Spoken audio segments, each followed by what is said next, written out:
Welcome. Welcome to spring. Welcome. Look. No hands. I mean, no gloves. Yay! I've got hands. Yeah, thankfully. Got hands. Yeah, he was titivating my hair with them a minute ago.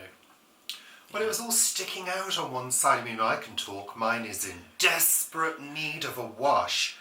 And do you know, Paul, that for the past 6 months I've been practicing reverse shampooing? Yeah. What's that? Reverse shampooing. You put your conditioner on first.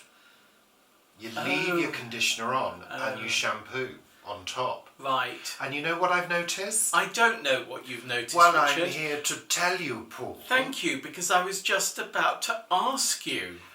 I've noticed a lot less breakage and a lot less loss in the plug hole capture device. You're not going bald so quickly, is what you're saying. No, I've noticed a lot less hair in there. Is that because it conditions the hair before you sort of... Well, I never go like that. Do that again. If you go like that, you're going to lose your hair. You need to be gentle with it. So that's what I'm doing. I remember doing Mum's hair at the hairdresser one day. You know how we used to do it at home and your mum would sit on a chair over the sink and put her head back and you'd sort of get water everywhere all over the bathroom, but the hair would still get washed. No, I don't know that. Don't you?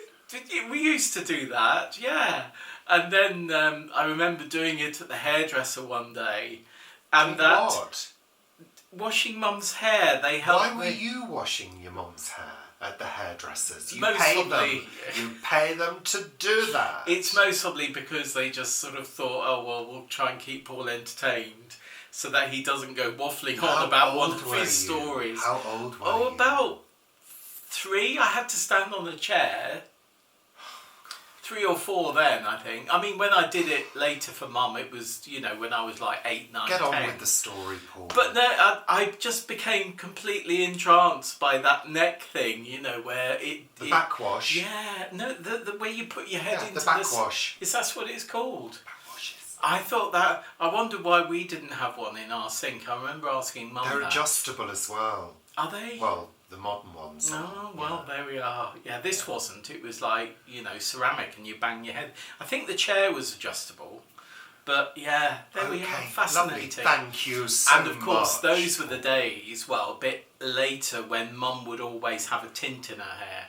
It was like the Purple Rinse Brigade, wasn't it? Sort of like when she got into her 50s and things. Yeah. Yeah, happy days. She did, which Dad hated. Dad loved my mum's hair, legs and bottom. That's what Dad liked. TMI. And he didn't like the fact that Mum would have a sort of, a colour in her hair because he liked her just the way she was. I miss hair colour. I sometimes dream of hair colour. Really? Well, I sometimes dream about colouring my hair. Why don't you put some colour in it then? Well, I was thinking maybe now I'm not working at a place of work that, well, I mean, would they be didn't completely really have accepting. They didn't really have any restrictions. No, exactly. You could have had green hair if you wanted. But I'm thinking of maybe some blue, some electric blue, and some blue-black shot through it. Not, I wouldn't get rid of my grey, but just shot through it as a sort of, highlights and lowlights, maybe. Maybe I should go for a Mohican. No. Maybe that would be good, a bright pink Mohican. You've never suited things like that, Paul. No. You've never really been edgy. No, not really. You're not an edgy person. I'm not. You don't push the boundaries of fashion like I do, Paul. Oh, I think No, I don't. do. Yeah, I do. No, you don't. Yeah, I've often been asked to be a catwalk model. Often. But I've gone, no. Yeah, all right, I'll leave it to the people who are not quite as good as me. It's not working. Let's get on with the show, shall we? Sunday chat! That's right, that's why we're here. So first of all, we'd like to say welcome, bloody welcome to the show. Thank you for tuning in to yet another episode of Sunday chat. A bit How slow many there, have a we little done bit now? of a delay. About Thousands. 3,000. No, I think we've done. Five. Is it 6 years? No, longer. 7. Wow, I don't know. 750. How many Sundays are 350? in a year? Well, 52. So like 300 or something. Must have done. I guess. Maybe. Yeah. And If they're you've all got available. some time on your hands, go onto the playlist and watch them all. And then you can count how many there There are people doing that. I know there are. That's great. We've got plenty Yeah, of people yeah. looking at our back catalogue. Thank you. Yeah. Not many people look at my back catalogue these days. No. Paul, don't be disgusting. Honestly, we're not that kind of channel. Honestly. No. That's want on that our kind of channel. OnlyFans channel. Yeah. Well, I mean, needs must. Oh, can you imagine? Seriously, Oh, no, that would be seriously, so funny. there are people photographing their feet. Oh, I don't mind photographing my feet. Well, yeah. yeah. What, and sending them to people, yeah. That was in Schitt's Creek, wasn't it, as well, with Moira? Yeah. Yeah.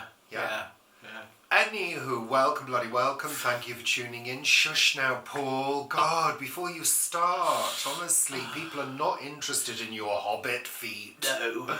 Hairy plates of meat. They're not That's that Cockney hairy. rhyming slang. They're not that hairy. That's Cockney rhyming slang for feet. Plates of meat. They're not sort of soft, though, under feet. No, shush. So. I'm really serious now. I've had Shush enough now, of your Paul. things. So, yes, we've got a thank you to start off with. A big thank you to Leonie. Oh, Leonie. It's a song. It's a song, isn't it? I've just made it up. Oh, yeah. Oh, yeah. Leonie. I think it needs to have a few more bars than that, though, to be a song. Oh, Leonie. Look, it's a pyramid. It's a cone of joy. It's a Kakaoa iconic Easter egg, plant-based, biodegradable, award-winning. I can't wait for Easter to open this beauty and see what's inside. Are you going to wait for Easter? Yes, of course I am. It's an Easter egg. Paul, I may be a chocolate addict, but I know when it's appropriate. Easter eggs, Easter. Fair enough. Okay? Fair enough. Cadbury's cream eggs, anytime. Because they don't have the word Easter on them. Oh, no, they don't. Does that No. have Easter on it? Yes, it says Oh. iconic Easter egg. So I can't yeah. wait for that. And I'm dreaming that it's actually a pyramidal. I'll start again. I'm actually. Pyramidal. Yeah. Primordial. Pyramidal. Pyramidal. Is that a word? It is now. I'm dreaming that it's a pyramid-shaped Easter egg that I can insert directly into my mouth and then bite the top off. But I don't think it is. I think it's an Easter egg inside. I know someone who bites the head off Easter bunnies. Oh, You I know, can't wait. the chocolate Easter bunnies. I suppose that's the only way to eat them, really, though. What are they? Lint? Those are lint, those, I think. Thank you. Other brands are available. And also, I like the rubberized well, it's sort design of, because it's grippable. Yeah. Unlike that Unlike mini the- chopper. I bought this mini chopper. Did we just say this? I bought a mini chopper. I did on my vlogs. a month or so ago, and the top is so smooth. You can't grab it. can't grab it. Like You those have to use two deodorants. hands to do. Like those deodorants Oh. that you go to put the deodorant on, the roll-on, and it goes out of your hand and flies around the bedroom and causes all manner of accidents. Our coffee jar sort of was similar, but now it's got some sort of bubbly type ridging on it, which works. I prefer yeah. ridges on things, so you can grab hold of them. Yeah, definitely. Yeah, So, definitely. anywho, those of you who are new to our Chanel Switched off button. have probably gone now. Yeah. Welcome. We normally kick off with Richard and Paul's weather report. We're pleased to say the spring equinox has ushered in some spring weather and warmth. It's feeling a lot warmer in the house. It is. Yesterday got up to the balmy delights of 17 degrees Yeah. indoors, which we've Yeah. not seen since summer. Yeah, I don't think so. Yeah. Even with the heating Yeah. on, we don't get that high. No. No. We can dream of those kind of temperatures in the winter. But it was gloriously sunny on Thursday. We went to Kew Gardens. We did, and you can see more of that on my daily vlogs. And you can see more of that on A Week at the Plot as Oh. well. Serving you more. Absolutely, yeah. Did you like that? I did, that's very Serving good. you more. Yeah. It's like yeah. the little chef. Do you remember the little chef? I do, man. Had a little plate, didn't he? Oh. Serving you. And of course the ambassador's residence as well. Yeah. That's And the one you remember- always liked. And remember, if you want it all, watch Richard and Paul. It's like more like an Egyptian as well, isn't Yeah, it? yeah.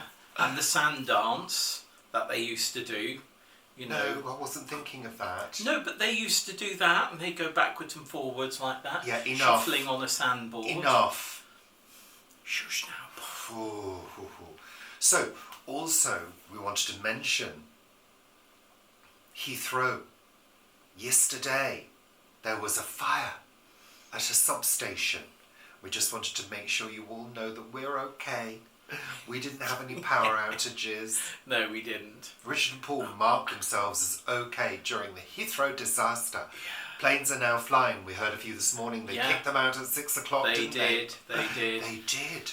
But it was But yeah, interesting. it's amazing. Interesting, isn't it? Oh, Becky's spinning. I can hear her. That's my washing machine. It's interesting, isn't it? How that can bring down one of the world's busiest airports. Yeah, absolutely. Yeah, the UK's busiest airport. You know, what's it? 1,300 flights grounded. And even because some planes are so big now, there wasn't space to take them at various other UK airports. So they were going to Shannon and Paris and to Schiphol. You know, Gatwick could take a few few. went to Gatwick, but not many. I mean, you know, think about leaving Minneapolis to land in Heathrow, and you end up in Shannon in Ireland or Paris. Actually, that'd be quite nice. Or Schiphol, yeah. Actually, it'd be quite nice. Why would it be? I wouldn't quite nice? mind that. I wouldn't mind that. I suppose if That's I'm if coming they let home you from out of the somewhere- airport. Well, they have to. You have to disembark the plane. Yeah, but they don't necessarily let you out. Oh no, that's true. Yeah, yeah.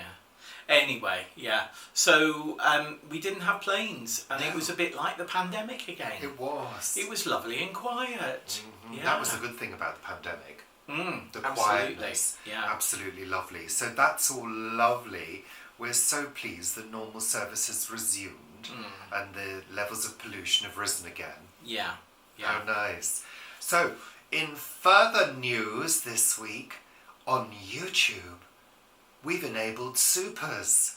Yeah. So now, when you watch our videos, there's a little thing at the bottom which says thanks.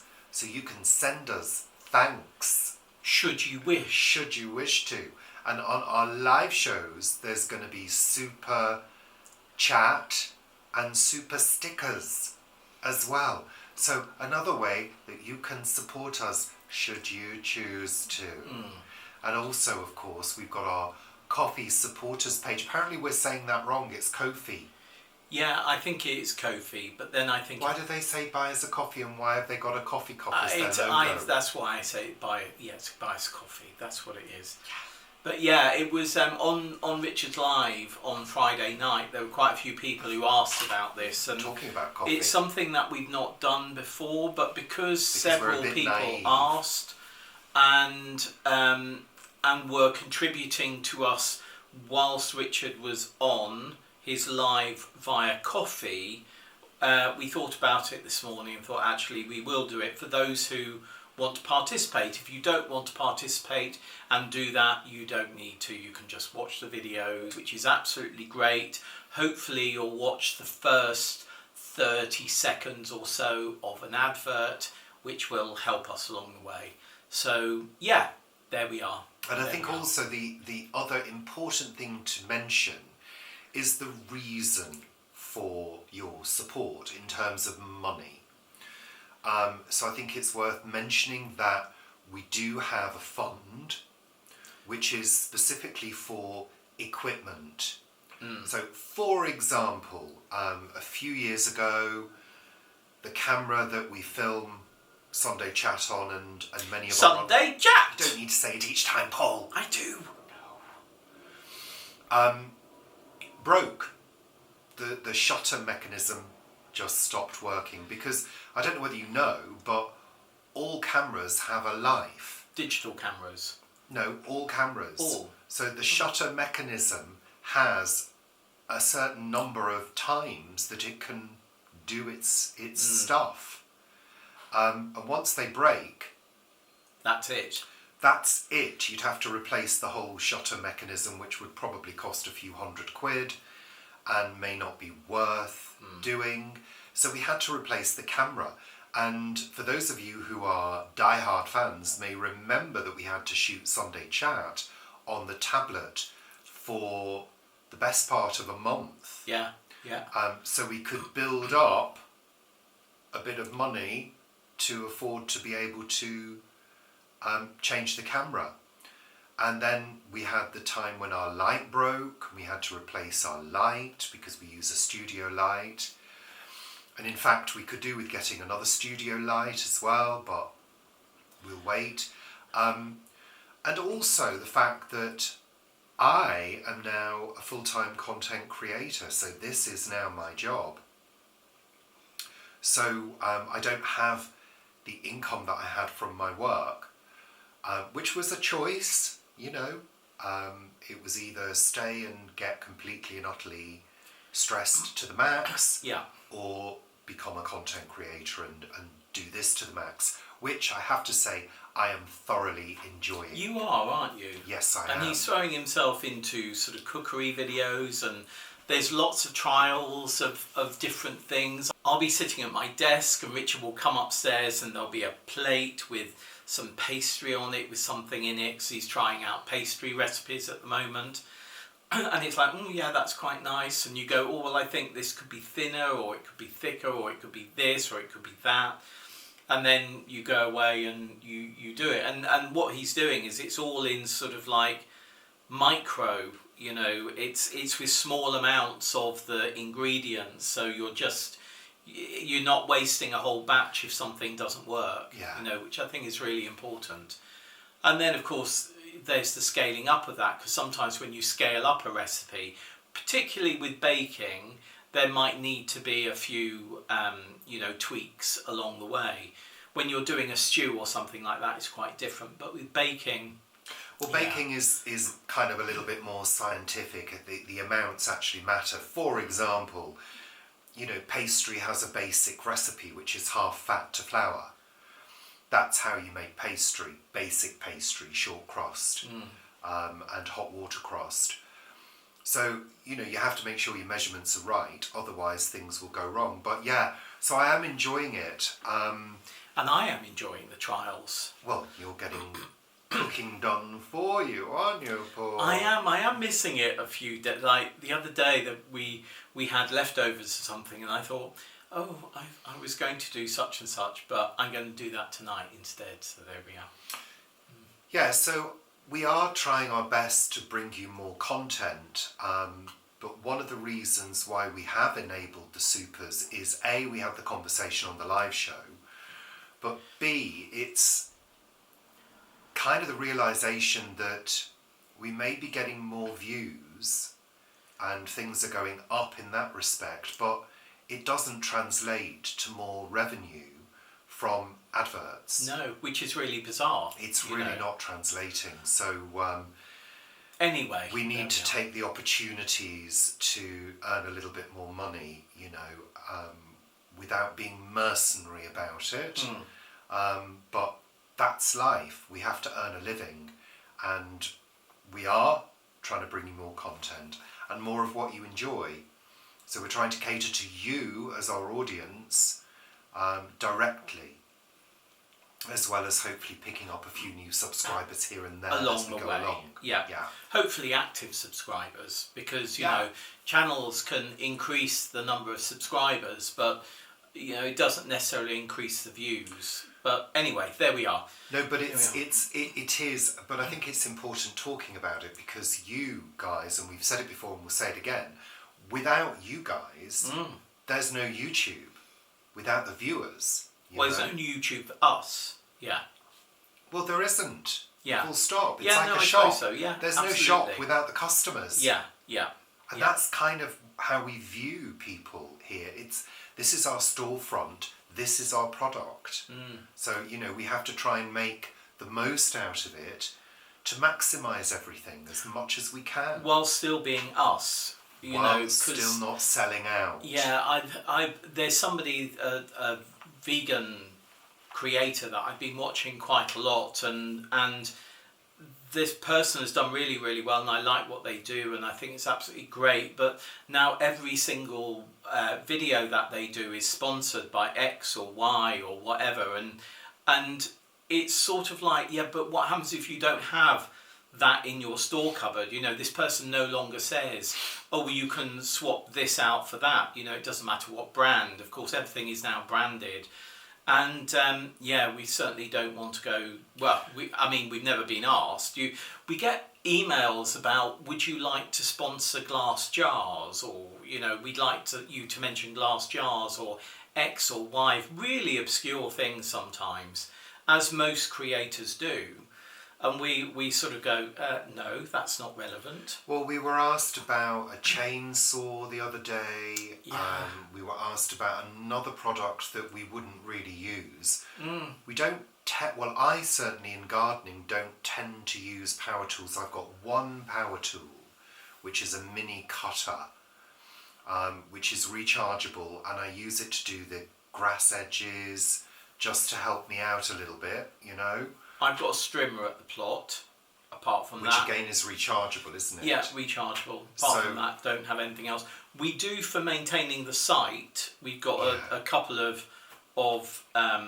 chainsaws, and one person has got a chainsaw and does quite a lot of tree work for us. But most of the work that we do, all the tree work we did in the orchard a couple of weeks ago, which was pruning off huge branches, was all done with manual tools and manual wood saws, proper tree saws, you know, not with a sort of tenon saw, but a proper saw. So, and also it cuts down on the noise. Yeah, as absolutely. well. I mean, we've got several neighbours who seem to constantly be using things like pressure washers, saws,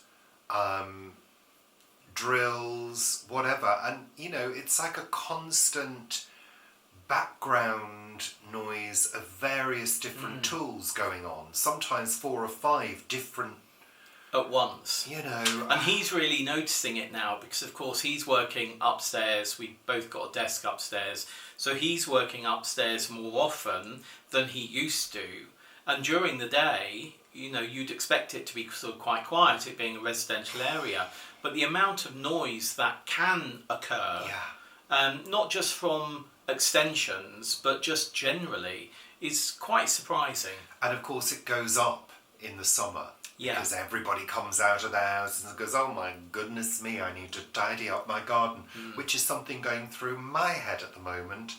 Front garden needs tidying. I'm thinking of tackling that later.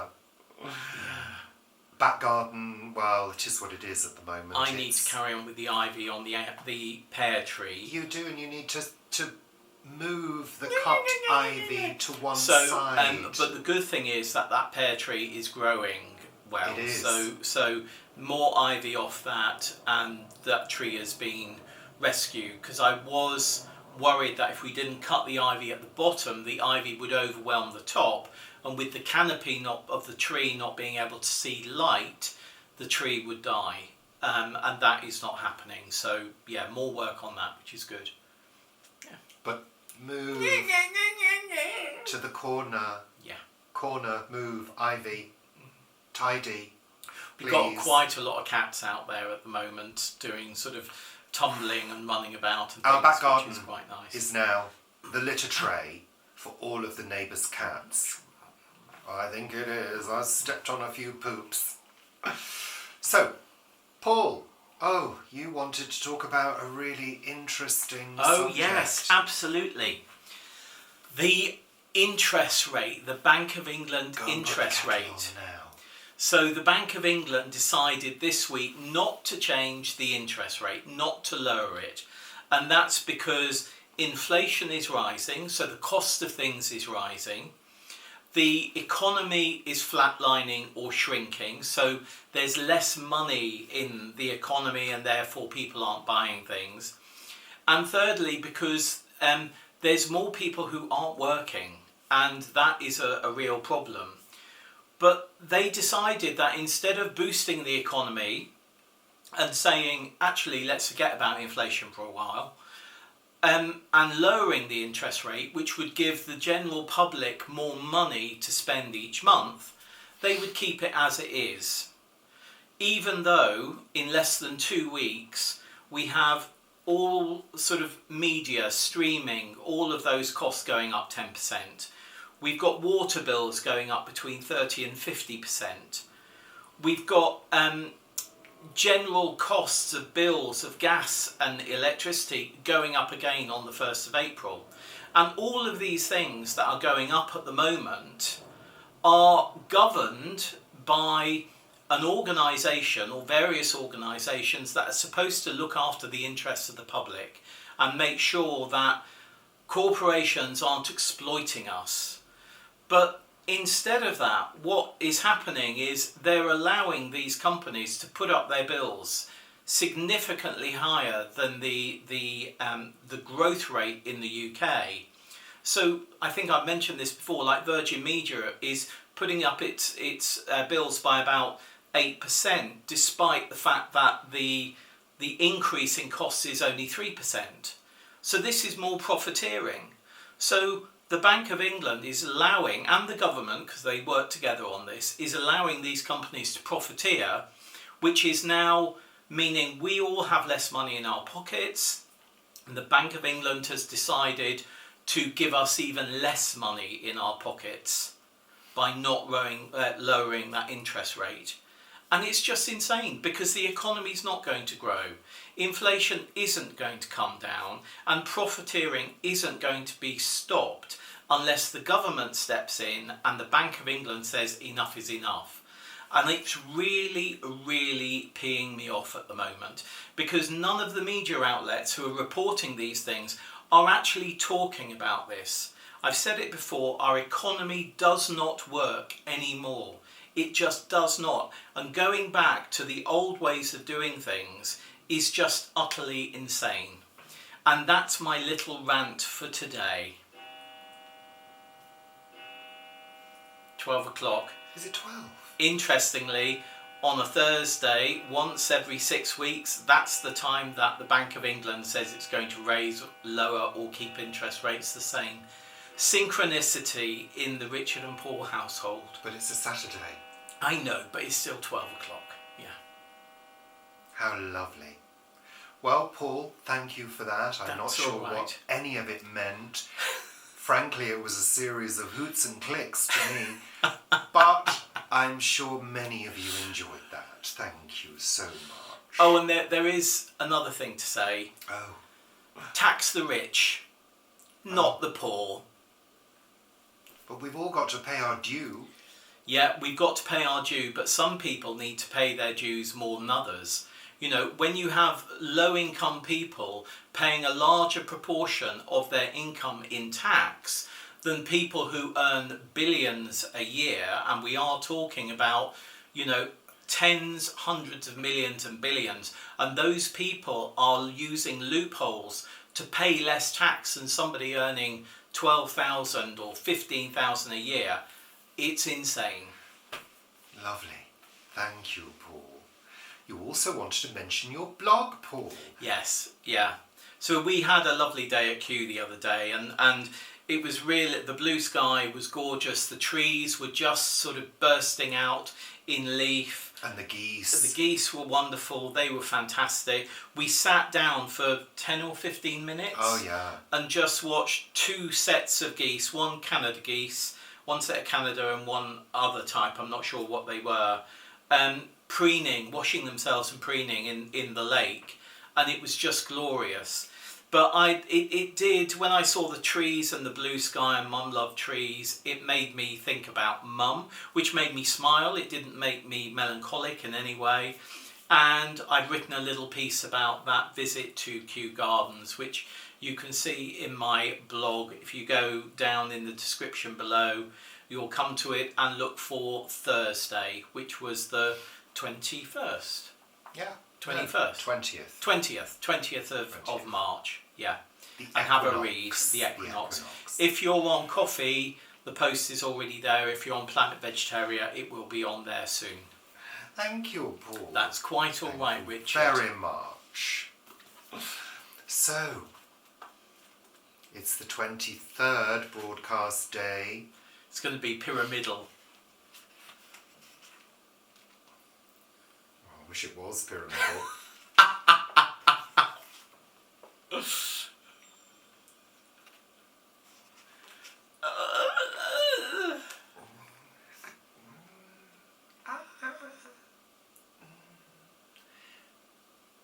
Acnestis. Acnestis. ACNESTIS.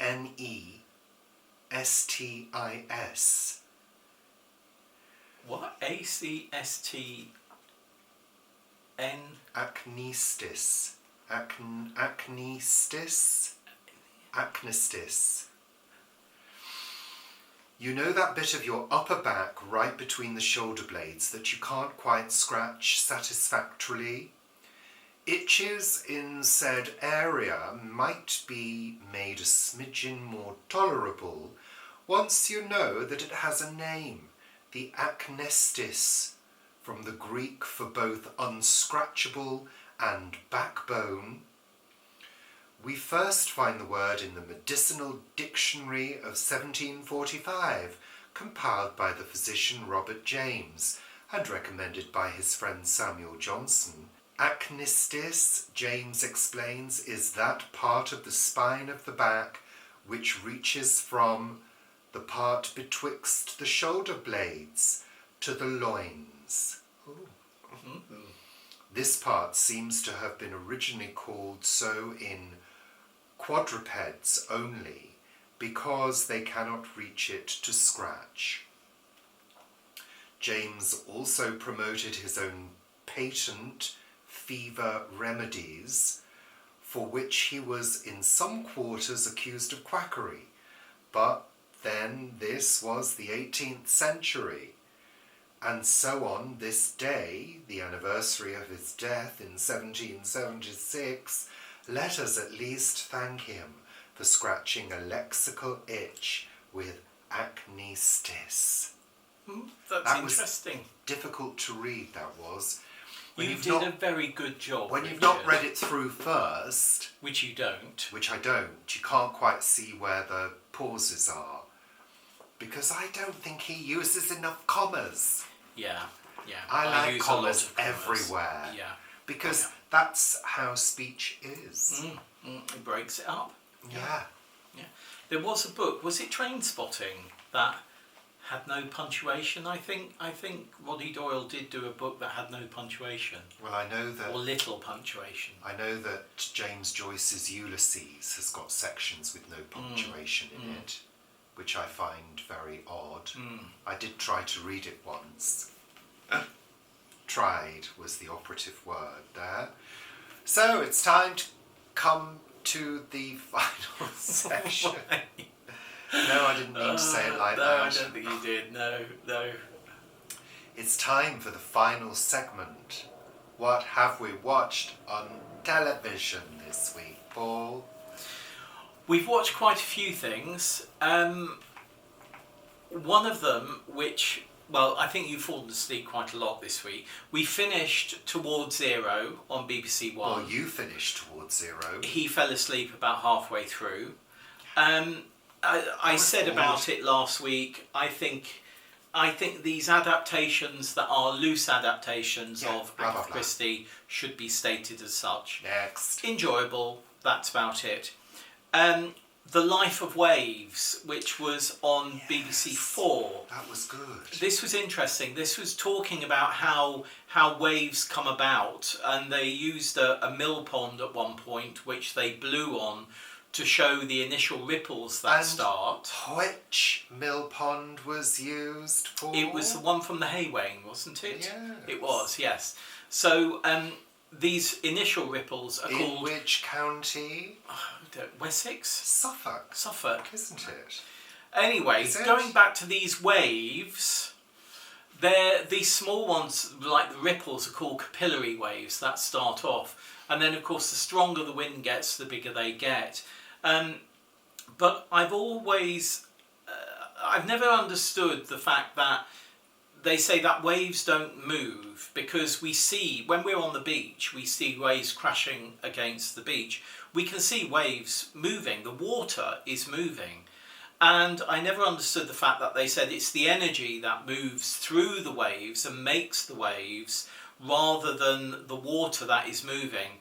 And they did actually explain that when you get to a beach, something like this, there is a movement of water. So that explains something that I've never really understood for about 30 years. But it was quite an old programme. It felt as though it was about a decade old or something like that. But because I'm reading a book about bodies being taken by waves and the currents of water at the moment, I found it really interesting. And that was on BBC Four, on Catch Up. You fell asleep at the end, didn't you? Did I? Yeah. He fell asleep at the end. Nonetheless, it was fascinating. It was. The other good one that we've been watching this week is Michael Portillo's Continental Train Journeys. He's been going through Scandinavia, Denmark, Norway. Not Sweden. Finland. Did he go through Finland? I don't know. But it was very interesting. Yeah, and the views are, quite amazing. I know views in the UK can be, but they're... And also the happiness of the people in those countries as well. Yeah, they're usually rated very high. Despite having quite a suicide rate, which is odd. Yeah. Well, but always rated very high. I haven't looked at the official statistics on that. Well, I have. So I couldn't possibly comment. But it was a really interesting programme. Their taxes are high. Well, yeah, their taxes are high. They have a good standard of living. Absolutely, a really good standard of living. They're taxed to the hilt and receive the benefits of it as well, rather than big corporations creaming off the top of what the government's willing to pay them. And another film that I fell asleep during that Paul wanted to watch was The Last Voyage of the Demeter, which tells the story of the ship that transports Dracula across the ocean and ends up in Whitby. Yeah. It's due to the horrors that occur on the ship. It leaves to end up in the port of London, but various things happen on the way. It was too long. It's another one of those films. It felt... I could, because I watched it to the end. You couldn't, because you fell asleep. But I relatively enjoyed it. I love Dracula films and things like that, so yeah. We did our usual of watching a few old Top of the Pops last night, and there was a classic one. Classic because it was kind of at the start of some very famous people's careers, Toya, Duran, namely. Yeah. Doing Planet Earth, and Toya doing It's a Mystery. Which, as soon as I heard the chords of it and saw her, I teared up. And I don't know why I did. It was a very odd thing. It was rather nice, but very odd. I think it was a very... those performances were kind of iconic. Absolutely. And, certainly a significant moment in our lives as teenagers accessing the pop world. Yeah. So... And it looks so... It's weird watching those recordings because they look relatively new. Yeah, because television, the way of filming had just changed and got higher definition. I think that what also amazed me was the conviction which Toya had in delivering her performance. Well, she was a performer in so many different Absolutely. ways, wasn't she? She was an actress as well as a dancer and a singer and a writer. And then you looked at the audience who felt, it was clear that they felt a bit out of sorts. They didn't know quite how to move and dance with this new act that was there, with a new type of music that was really in your face without being violent.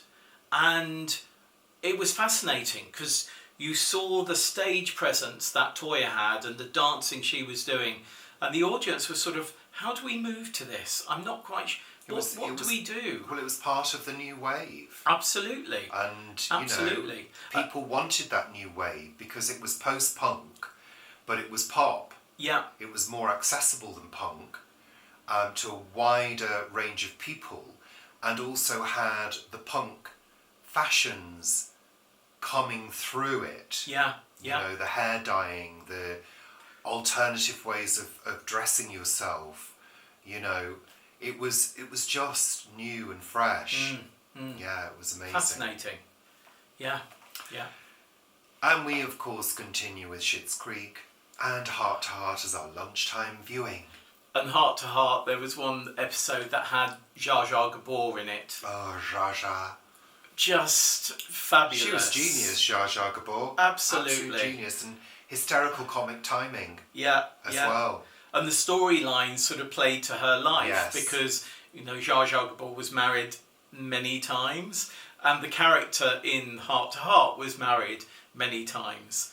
And Seth from Murder, She Wrote, which was 10, 15 years later when he appeared in Murder, She Wrote.